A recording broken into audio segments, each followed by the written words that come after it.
Assalamualaikum warahmatullahi wabarakatuh. Saya Nanang Qasim dengan NIM A1C021240.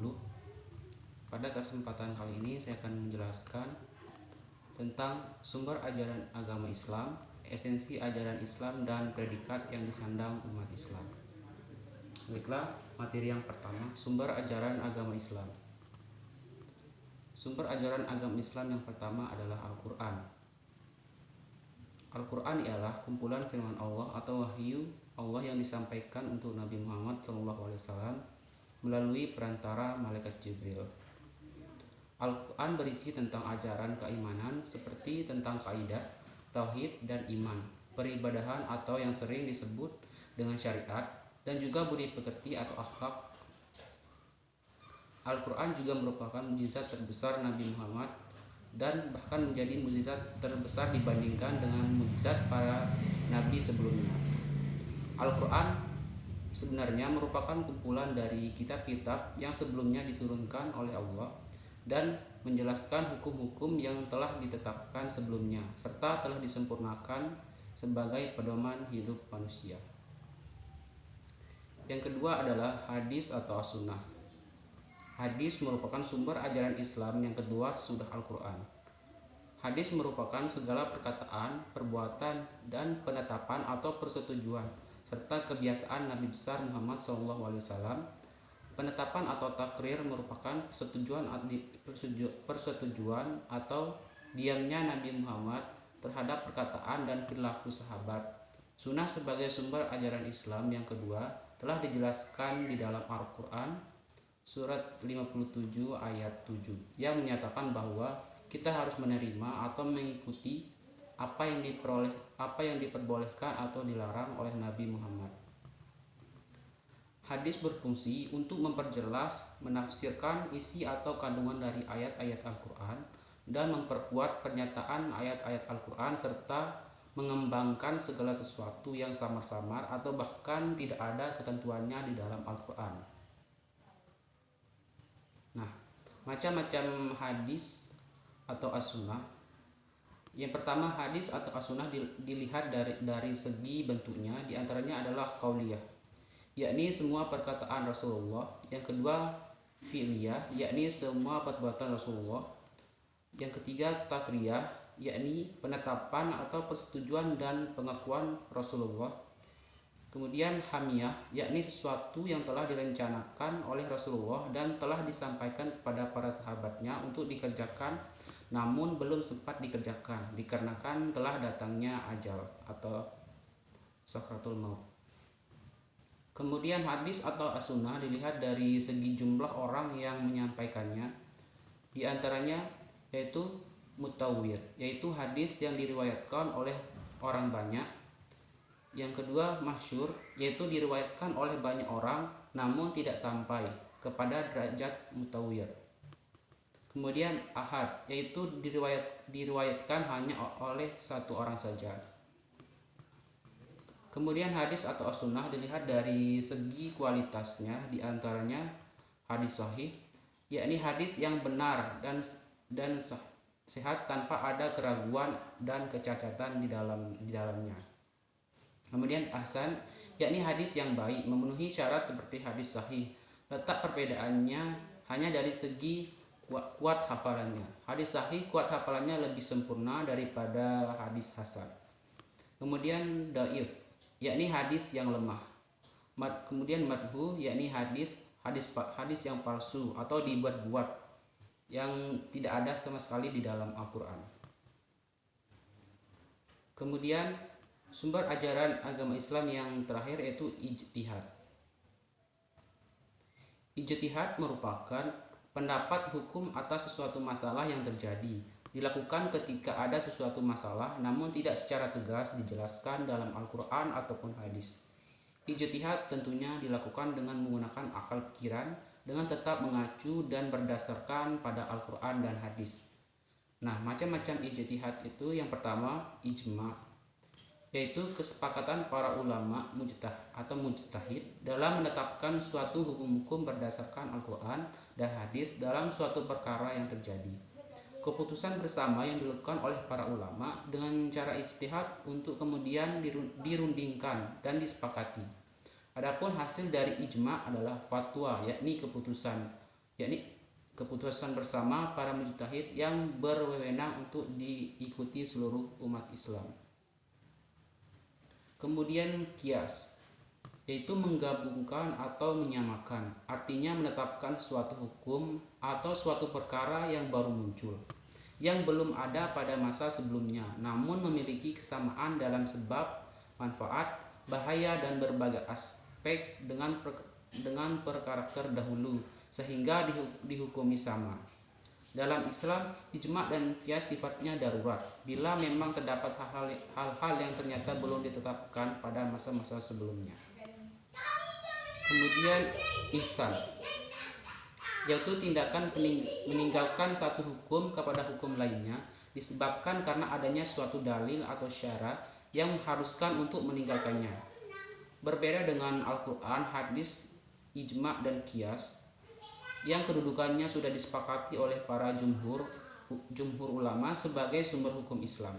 Ihsan ini adalah satu cara yang digunakan hanya sebagian ulama saja. Kemudian maslahah dan mursalah, yakni kemaslahatan yang tidak diisyaratkan oleh syar'i dalam wujud hukum dalam rangka menciptakan kemaslahatan, di samping tidak terdapat dalil yang benar yang membenarkan atau menyalahkan. Kemudian sudus dan sudus zariyah, yakni tindakan dalam memutuskan suatu yang mubah menjadi makruh atau haram demi kepentingan dan kemaslahatan umat. Kemudian istihab, yakni menetapkan suatu keadaan yang berlaku sebelumnya hingga ada dalil yang menunjukkan adanya perubahan keadaan itu, atau menetapkan berdasarkan hukum yang ditetapkan pada masa lalu secara abadi berdasarkan keadaan hingga terdapat dalil yang menunjukkan adanya perubahan. Kemudian yang terakhir adalah urf, yaitu segala sesuatu yang sudah dikenal oleh manusia karena telah menjadi kebiasaan, adat tradisi baik bersifat perkataan, perbuatan, atau dalam kaitannya dengan peninggalan perbuatan tertentu. Nah, itulah sumber ajaran agama Islam. Kemudian yang terakhir adalah esensi ajaran Islam. Esensi ajaran Islam yang pertama adalah akidah. Akidah adalah kumpulan kepercayaan yang menjadi keyakinan kuat seseorang di hatinya dan beranggapan dengan keyakinan itu ia beragama dan menyembah Allah. Akidah menyampaikan keyakinan kepada wujud Allah, menyatakan pada muslimin tentang rukun iman. Itu beriman kepada Allah, beriman kepada malaikat, beriman kepada kitab, beriman pada rasul, dan percaya pada hari akhir dan qada dan qadar. Syariah adalah jalan hidup muslim yang memuat ketetapan-ketetapan Allah.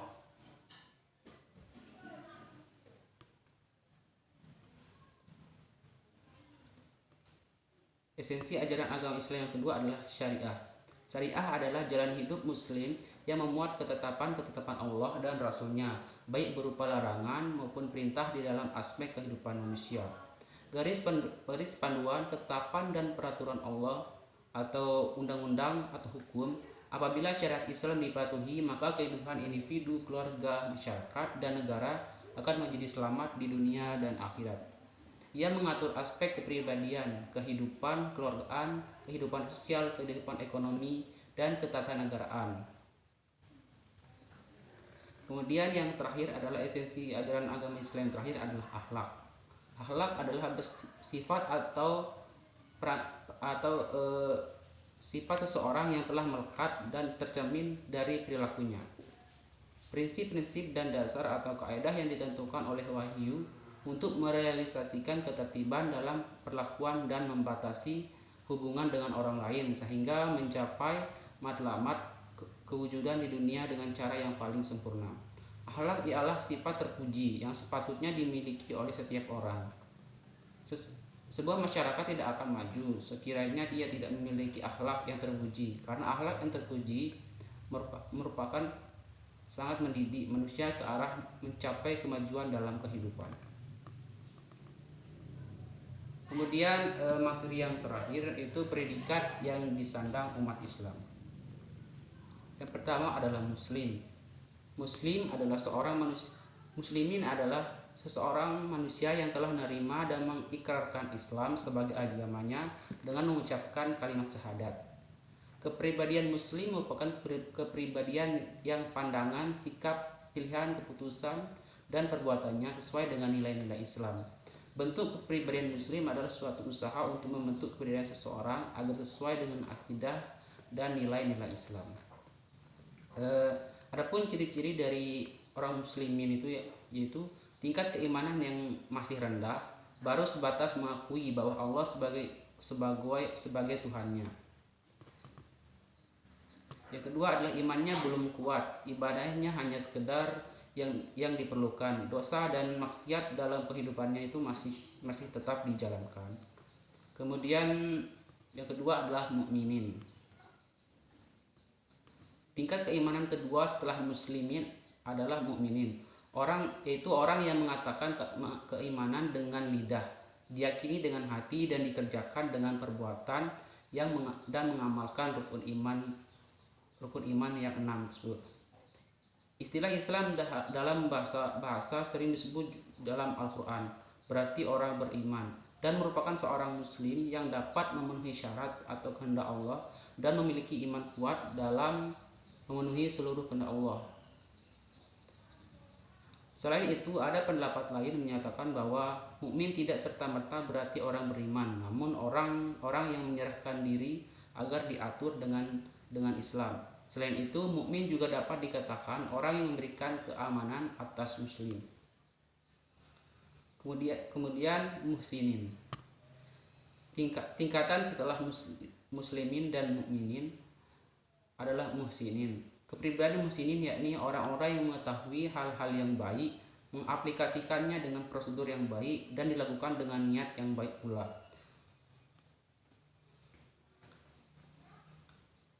Adapun ciri-ciri orang yang pada tingkatan muhsinin adalah satu, orang yang kualitas imannya semakin baik dengan banyak berbuat kebajikan. Yang kedua, ibadah yang dilakukannya tidak hanya wajib saja tetapi juga melaksanakan sunnah untuk mencapai ridha Allah dan menghasilkan kebaikan kepada dirinya dan kepada orang lain. Kemudian yang terakhir, karena perbuatannya baik, seorang muslimin terjaga dari dosa. Mungkin hanya itu saja yang saya sampaikan. Sekian, assalamualaikum warahmatullahi wabarakatuh.